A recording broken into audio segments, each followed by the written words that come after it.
하박국 4장 1절부터 10절까지.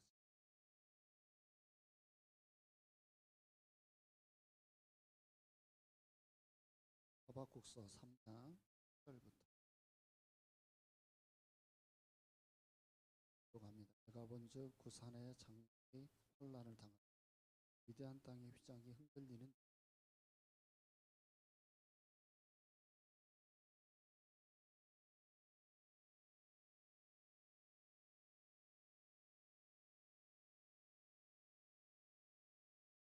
그래서 활을 꺼내시고 화살을 바로 쏘셨나이다. 주께서 강들로 땅을 쪼개셨나이다.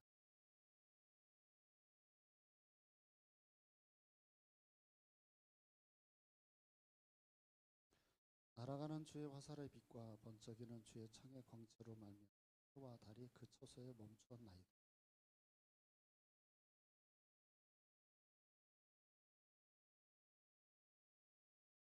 그래서 주의 백성을 구원하시고 기름 부음 받으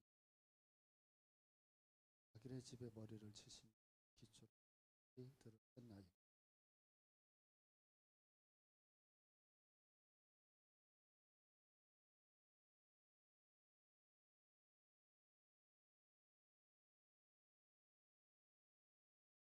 그래서 말을 타시고 바다 곧 큰 물에 파도를 밟으셨나이다.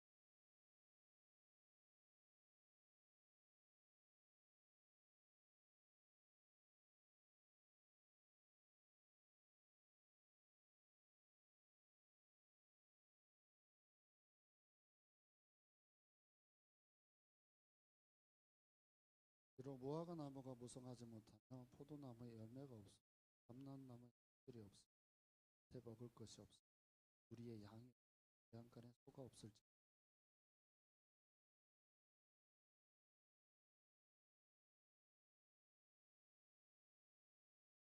그 여호와는 나의 힘이시라. 나의 발을 사슴과 같게 하사 나를 나의 높은 곳으로 다니게 하시리로다. 이 노래를 지휘 아는 사람을 내 수금에 맞출 것이니.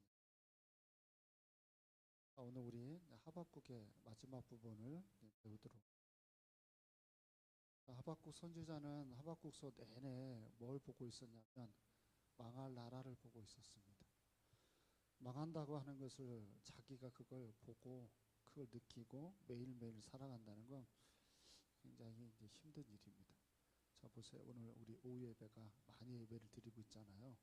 이렇게 망해가고 있는 모습을 보면 강단에 서 있는 목사가 힘이 빠지겠죠.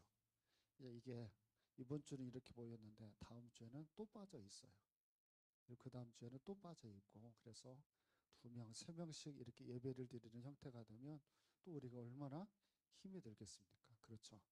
지금 하박국은 그의 인생에서 계속 그것만 지금 보고 있어요. 그때 부르는 노래예요. 이게 지금 이 시편과 같은 이제 내용이에요.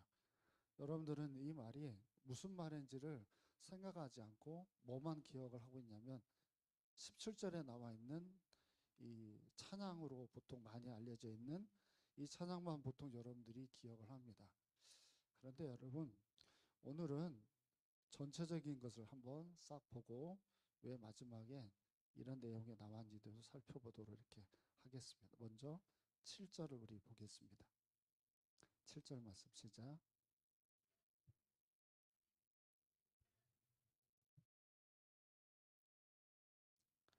아멘. 일단 구산이라고 하는 데가 어디냐면요. 구산은 예굽을 얘기합니다. 어디라고요? 예굽입니다. 다음 주에 물어보면 기억을 해야 돼요? 못 해야 돼요?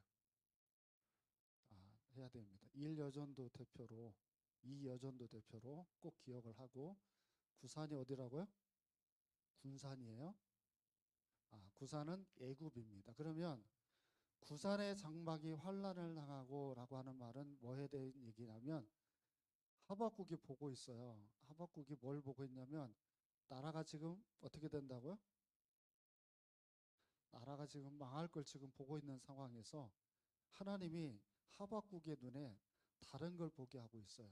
그게 뭐냐면 예굽을 보게 합니다. 자, 예굽에서 무슨 일이 있었죠? 유명한 예굽에서 나온 사건, 구약에 떼내 나오는 사건.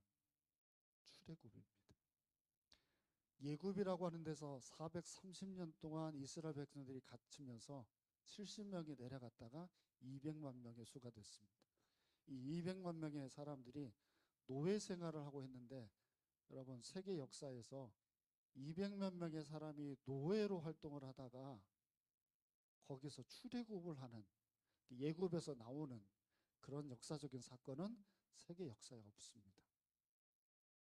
그래서 여러분이 구약 성경을 내내 읽으면 지독하리만큼 이 출애굽에 대한 얘기가 늘 나옵니다. 왜냐하면 불가능한 일이 일어났다는 것을 설명하는 핵심이 됩니다. 자, 지금 유다가 망할 겁니다. 유다가 망하는 이 나라가 결국은 바벨론으로 포로되고 뭐 이런 이제 사건이 벌어집니다. 근데 하박국이 그걸 보면서 뭐라고 얘기하냐면, 지난날 과거에 출애굽을 했던 그 사건이 이들에게 있습니다. 그러면 나중에 이게 회복이 될 거라는 것을 지금 보여주는 내용이 되겠죠. 그 다음에 미디안은 그러면 어딜까요? 미디안. 환란을 당하고 미디안 땅에 휘장이 흔들리는 도다. 그래서 이 미디안은 어디를 얘기할까요? 따라해보세요. 광야. 따라해보라고요. 광야. 어디라고요? 그러면 구사는 어디예요? 예굽. 그렇죠. 이제 우리 교회가 유튜브로 나오니까 막 소리도 막 짱짱하게 얘기를 해야 이 교회가 몇 명 안 보인 걸 모를 거 아니에요. 그러니까 군산이 아니고 구산이 예굽, 미디안이 어디? 광야. 광야라고 하는 데서 이제 휘장이 무너진 흔들린답니다. 이건 뭐냐면 출애굽을 한 백성이 200만 명이 광야에서 삽니다. 근데 그 광야에서 40년 동안 발이 부르트지 않고 살았던 걸 지금 하박국이 지금 보고 있는 겁니다. 200만 명이 탈출한 것도 대단한 일인데 200만 명이 40년을 살아도 꿈쩍하지 않고 산다는 건 이게 또 얼마나 대단한 일입니까?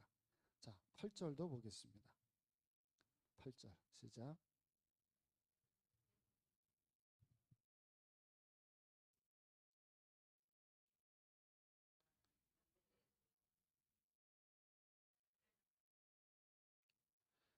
아멘. 자, 이게 뭐에 대한 얘기냐면 출애굽을 해서 이스라엘 백성들이 나왔습니다. 그리고는 여러분이 다 아시는 내용이에요. 홍해라고 하는 바다 앞에 200만 명이 딱 섭니다. 그리고는 건너야 되는데 건너지를 못하고 있는데 뒤에서 누가 쫓아오죠? 바로의 군대가 쳐들어와서 이스라엘 백성들을 수상시키려고 합니다. 이때 이스라엘 백성들이 여기서 어떻게 해야 될까 고민하고 있을 때 하나님이 모세를 통해서 지팡이를 들게 합니다.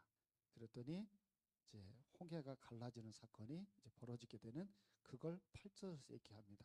근데 8절의 내용에는 조금 여러분이 이해하기 어려운 내용으로 표현이 됩니다. 말을 타고 옵니다. 여러분 질문입니다. 자, 여기가 지금 목사님 앞에가 홍해 바다입니다. 200만 명이 건너가야 됩니다. 그때 하나님 어디 계셨어요? 하박국은 본 적이 없잖아요. 근데 하나님이 환상을 통해서 하박국이 보고 있어요. 뭘 보고 있냐면 말을 타고 오시는 하나님을 보고 있어요. 저쪽에서 건너고 있는 거예요. 근데 그분이 오시는데 어떻게 보이고 있냐면 강들이 분을 내는 것처럼, 그래서 노여워하는 것처럼 그렇게 보인대요. 그러니까 지금 무슨 시적 비유냐면 막 말을 타고 급히 오는데 바닷 물결이 어떻게 되는 거예요? 막 갈라져 가지고 이게 서버리는 거예요. 이게 여러분이 알고 있는, 여러분이 잘 아는 홍해 바다가 어떻게 돼요? 갈라져요. 어떻게 갈라졌어요? 몇 킬로 정도 갈라졌다고 그랬죠? 군산에서 전주 정도까지 갈라졌어요. 35킬로 정도가 갈라졌단 말이에요. 자, 갈라져 있는 그 현상을 하박국이 보는데 지금 어떻게 하고 있냐면 하나님이 말을 타고 막 오는데 바닷물이 완전히 이렇게 갈라져 버린 그 모습처럼 보인대요. 지금 뭘 얘기하는 걸까요? 이신의 집사한테 전화가 왔어요. 이왕규 집사님한테. 내가 지금 사거리를 건너다. 이신의 집사가 천천히 다녀요. 나도 이렇게 보면 사거리에서 근데 교통사고가 나서 쓰러졌다는 얘기를 들었어요. 이왕규 집사님이 항상 시간이 늦는데 그때도 늦을까요? 어떻게 올 것 같아요, 이왕규 집사님? 사고가 났어요. 부인이. 어떻게 와요? 어디 들렸다 와서 커피 한 잔을 먹고 막 이렇게 와요? 굉장히 급하게 오겠죠. 신호도 막 위반하고 올 거 아니에요. 그 모습을 지금 표현하는 거예요.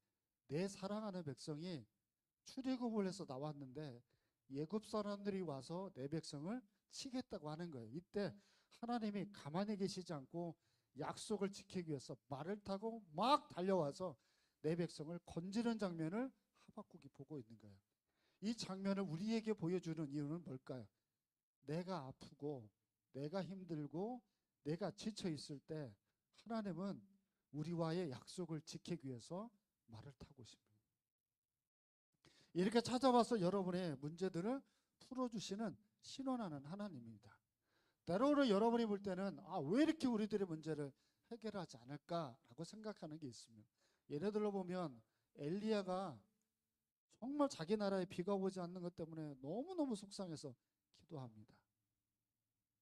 어느 정도로 기도하냐면 3년 반 동안 기도합니다.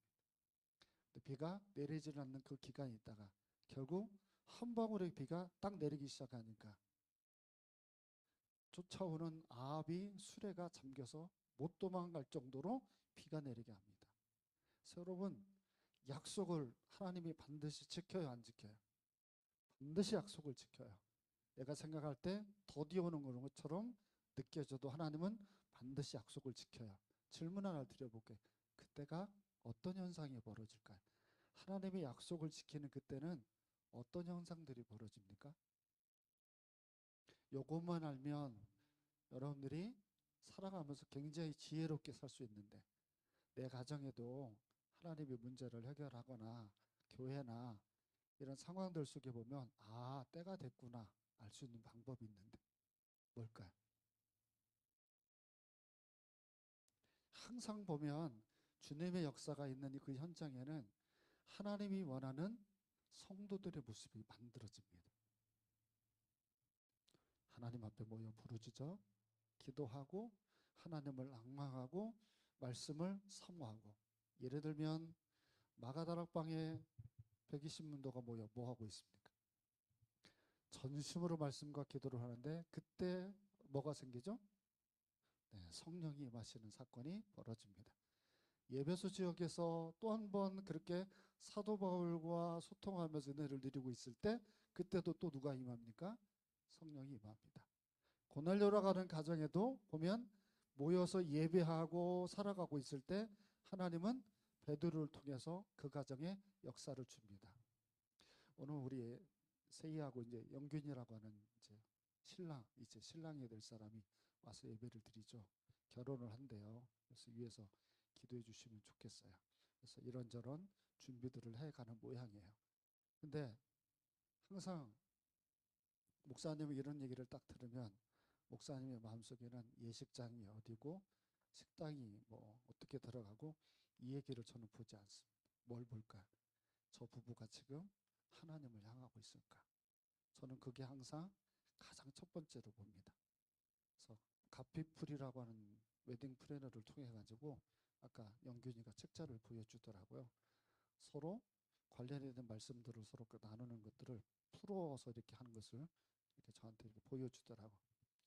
저는 그러면 됐다 생각합니다.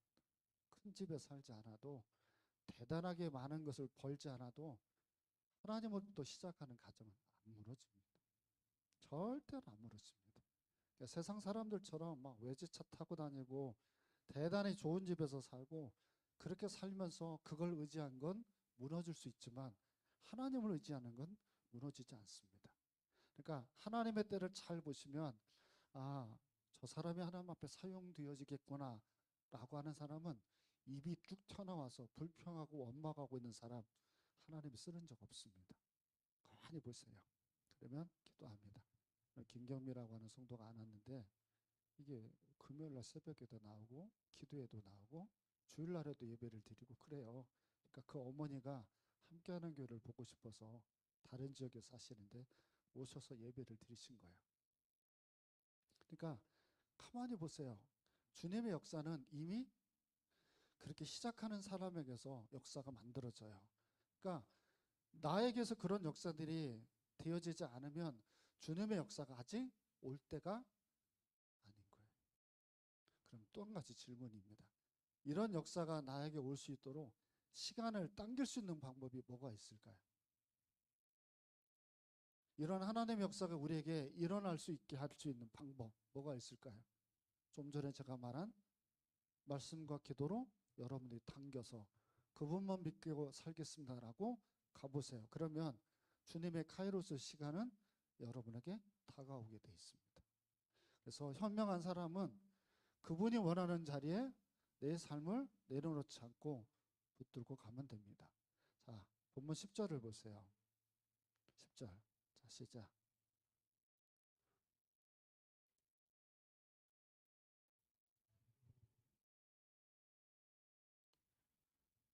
다시 한번 시작.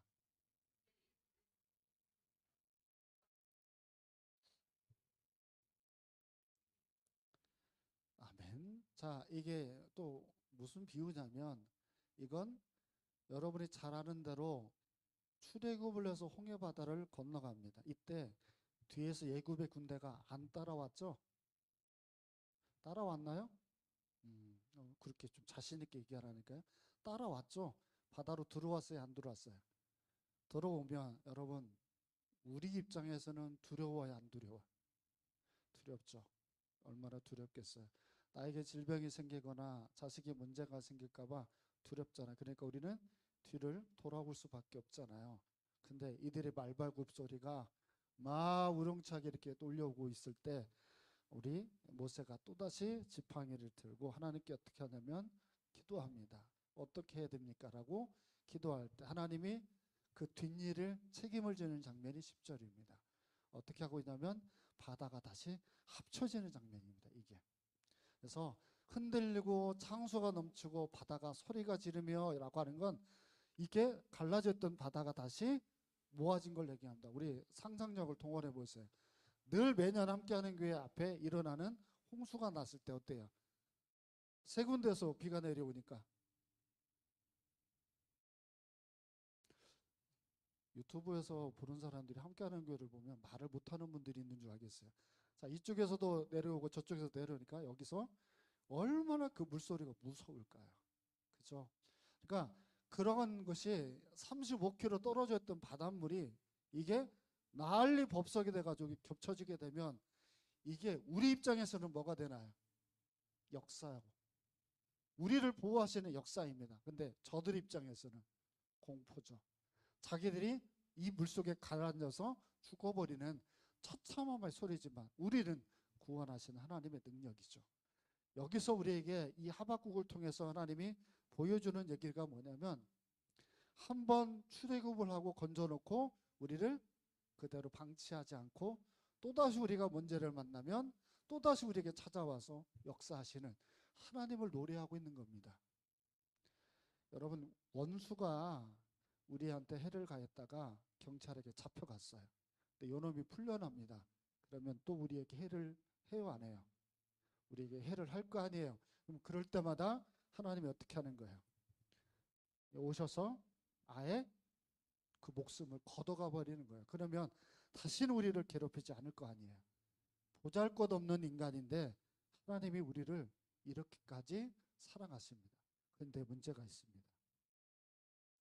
이 보잘것없는 인간들을 하나님이 돌보시는데 뭘 사용했나요? 출애굽을 할 때 하나님이 사용한 게 뭐예요? 어눌한 말을 하는 모세, 그리고 그 모세의 지팡이를 하나님은 사용을 해서 전능하신 하나님의 손길을 역사하십니다. 그러니까 제가 그랬잖아요. 이쪽에 천사가 타락한 천사가 있고 이쪽에 선한 천사가 있어요. 다 이게 어떻게 우리에게 다가온다고 그랬어요. 선한 천사든 타락한 천사든 누구를 통해서? 예, 내가 만나는 사람입니다. 내가 만나는 사람이 그 말들을 통해서 우리를 흔들어 놓습니다. 그러니까 우리가 만나는 사람이 우리에게 어떤 말을 하고 있는지를 잘 귀를 기울여 들어볼 수 있어야 됩니다. 뭐 오늘 우리 오셔서 한 분 예배 드리신 분 계시잖아요. 다른 교회 다니시는 분이래요. 그래서 뭐 더 이상 그래서 제가 이분하고 말을 이제 섞지는 않았는데 자, 갑자기 오셔서 예배를 드릴 수 있어서 또 오시라니까 온다고 하고 가셨대요. 그래서 올지 안 올지는 모르겠지만, 그러니까 보세요. 말씀을 누가 전달했어요?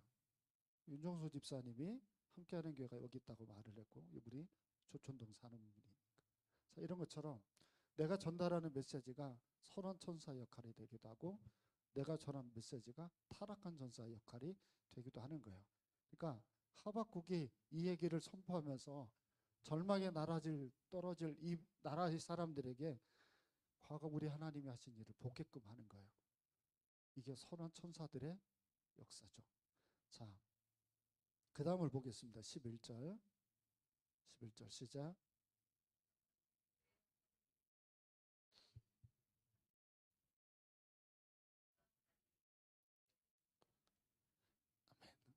자, 일단 이 문제를 풀기 전에 이 말씀이 뭔지 아시는 분 손 들어보세요. 11절의 말씀이 뭔지 아시는 분. 다행입니다. 혹시 아는 분 있으면 내가 선물을 드리려고 했는데 없어서 너무 다행인데, 이게 뭐에 대한 얘기냐면 출애굽을 한 이스라엘 백성이 가나안 땅을 넘어갑니다. 가나안 땅에서 땅을 하나하나 점령해 가야 되는데 한참 싸우는 장면이 나옵니다. 이때 여러분이 아는 헬을 하나님이 딱 아론 골짜기에서 지지 않게 만든 사건이 있습니다. 이때 하나님이 하셨던 일이 뭐냐면 화살을 쏩니다. 하늘을 향해서. 그리고 그 화살의 그 빛나는 거기에 따라서 태양이 딱 멈춰 서게 되는 그 기본 사건을 설명하는 내용입니다. 이 사건이 딱 있으면서 하나님은 이 싸움에서 이스라엘 백성이 지지 않게 합니다. 그러니까 하나님은 자기 편이 되어지는 사람에게 활을 쏴서 원수들을 죽이시고 괴롭히지 않도록 끊임없이 역사하시는 하나님입니다. 이게 지금 망해가고 있는 나라를 보면서 하박국이 봅니다. 그러니까 지금 이 나라의 앞으로 여정이 일어날 출애굽을 보는 겁니다. 근데 여러분 질문입니다. 바벨론에서 70년 있다가 돌아와요. 그 돌아올 때 해가 멈추고 달이 꺼지고 이런 일이 있었나요? 없었나? 없었어요. 이런 일이 없어요. 흑암이 찾아오고 태양이 없어지고 뭐 이런 장면들이 없어요. 근데 여러분 기억을 한번 떠올려 보세요. 그런 사건이 언제 또 한 번 있었는데 세상이 온통 예수님이 십자가에 못 박히는 장면이 이 장면이 나와요. 그러니까 지금 하박국이 여기서 통해서 설명하는 출애굽 두 번째 출애굽은 뭐에 대한 얘기일까요? 십자가 사건을 말합니다. 십자가 사건은 하나님의 철저한 계획 속에 말도 안 되는 일이 벌어져요. 하나님과 원수가 된 모든 백성들 중에 내가 구원해야 될 사람들을 모두 다 출애굽을 사단에게서 나오게 하고 구원하는 그 일을 감당하는 그 사건이죠. 출애굽의 사건이 우리는 다 이룬 것을 보고 있는 사람들입니다. 그래서 하나님은 이 사건을 통해서 뭐까지 설명하냐면 저 십자가의 사건까지 설명하는 내용입니다. 그러면 이것을 통해서 우리에게 생각을 해보세요. 출애굽을 한 백성을 광야에서 그 다리가 부러뜨지 않게 하시고 그리고 끝까지 하나님의 책임을 진다면 나와 여러분을 책임을 져요 안 져요? 자신감 가지세요. 내가 살아가는 형편과 처지가 이렇게 되니까 하나님이 나를 안 지키겠구나. 여러분 그분은 전능하십니다. 그러니까 그분은 반드시 우리를 지킵니다. 제가 오늘 이제 대학교로 나가는 우리 예준이 서울로 가고 최수인도 최명서 입사님이 지금 데리고 전주로 오늘 지금 갔어요. 우리 도훈이도 이제 가고 엄청 걱정이 되고 염려가 될 수도 있어요. 근데 하나님이 지키는 가정이면 하나님이 이 자녀들 다 키웁니다. 우리 뭐 예찬이 군대 갈 때도 그러고 우리 예슬이 학교 갈 때 다 그랬어요. 그러니까 결국은 우리가 위대하지 않는 거예요. 12절을 보세요. 12절 시작.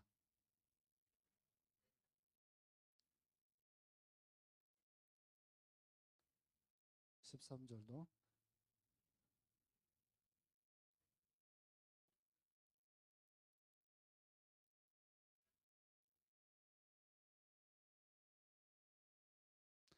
아멘. 자, 하나님이 12절을 띄워보면 화가 났는데 이 화는 오전 예배 때 화하고 다릅니다. 오존노예배 때 화는 여러분이 잘못해서 화를 내는 것이고, 여기서의 화는 내 새끼를 건들려고 하는 저 사단의 무리 앞에 이제 화가 나신 걸 얘기합니다. 그래서 땅을 두루셨으며라고 하는 말은 저 하늘의 권세를 가지고 계신 분이 땅에 내려왔습니다. 그럼 이제 뭐가 시작될까요? 우리를 돌보시는 역사가 시작이 된다는 얘기를 합니다. 분을 냈어요. 누구에게 분을 내요? 마귀와 그 따르는 무리들에게 분을 내는 장면입니다. 그러니까 믿음의 백성들은요, 여러분, 내가 온전한 길만 걸어가면 그분이 우리를 대신하여 싸웁니다. 13절을 띄워보면 그분이 싸우면 제 밑에서 세 번째 줄을 보세요. 어디를 칩니까? 악인들의. 왜 악인들의 머리를 칠까요? 이거 아시는 분? 악인들의 머리를 치는 이유. 창세기 3장 15절에 이게 비슷한 얘기가 나오는데, 하나님이 사단의 어디를 치나요? 여자가 뱀의 머리를 상하게 한다라고 하잖아요. 여러분, 뱀의 왜 머리를 상하게 해야 돼요? 뱀의 머리를. 꼬리를 잡거나 몸통을 잡으면 어떻게 돼요? 안 잡아봤죠? 잡으면 얘네들이 물어요. 얘네들이 엄청 허리가 유연하잖아. 그래서 꼬리를 잡거나 몸통을 잡으면 물어버려요. 그래서 사단은 어디를 공략해야 돼요? 좀 안 좋은 말로 대가리를 공략해. 딱 거기 머리를 딱 공략을 해서 정수리를 가야야 이 사단이 죽어요.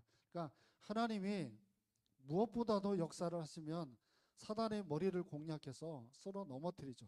결국은 십자가를 질 때 사단은 이미 공략을 당했습니다. 힘을 잃었어요. 그래서 제가 늘 말씀드리지만 마귀는 위협할 뿐, 겁을 줄 뿐, 직접적으로 우리를 해할 수 없어요. 그러니까 믿는 사람들은 두려워 떨면 안 돼요. 이런 맥락에서 이제 넘어가 보세요. 17절, 18절. 17절, 18절 시작.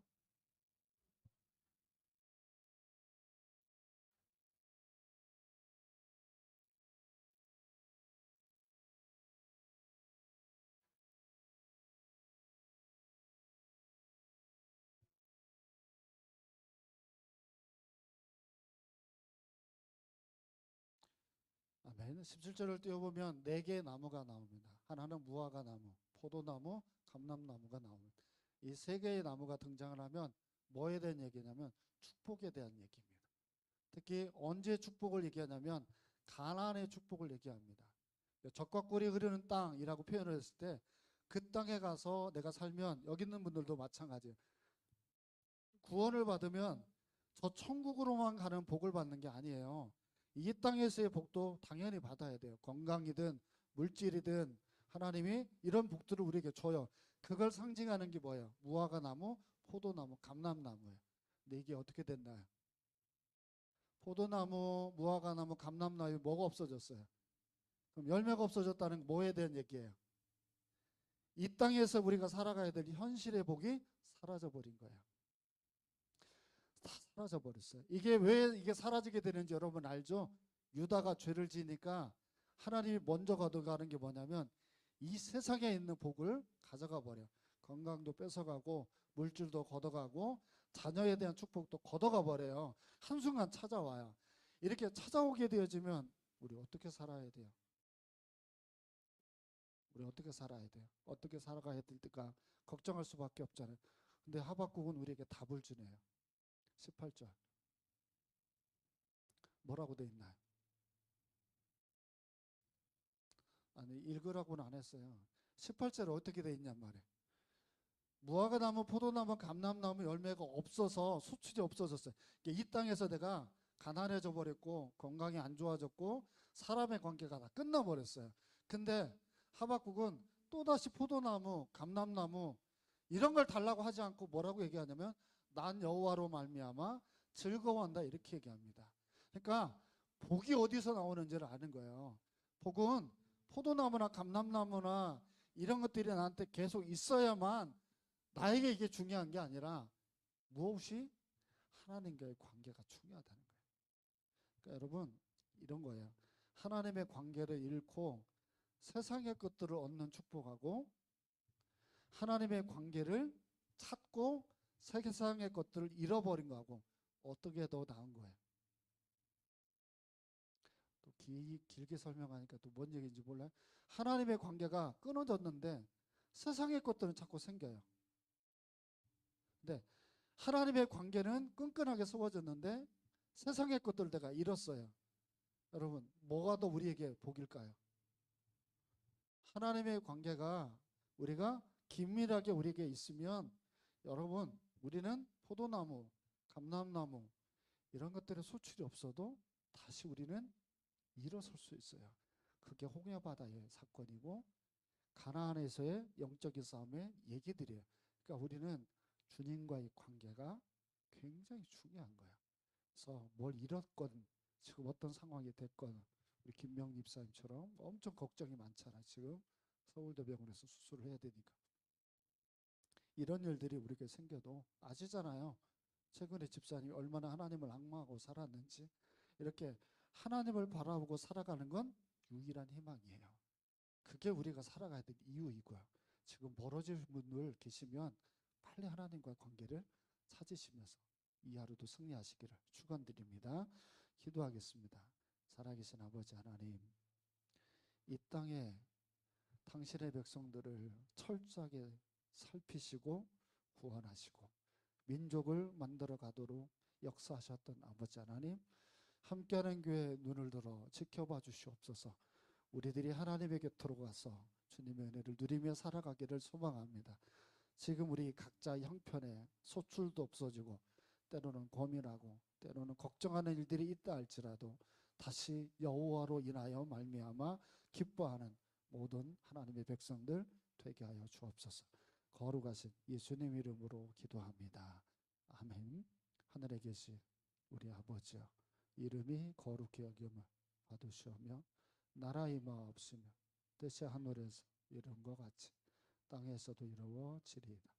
오늘날 우리에게 일용할 양식을 주옵시고 우리가 우리에게 죄 지은 자를 사하여 준 것 같이 우리 죄를 사하여 주옵시고 우리를 시험에 들게 하지 마옵시고 다만 악에서 구하옵소서.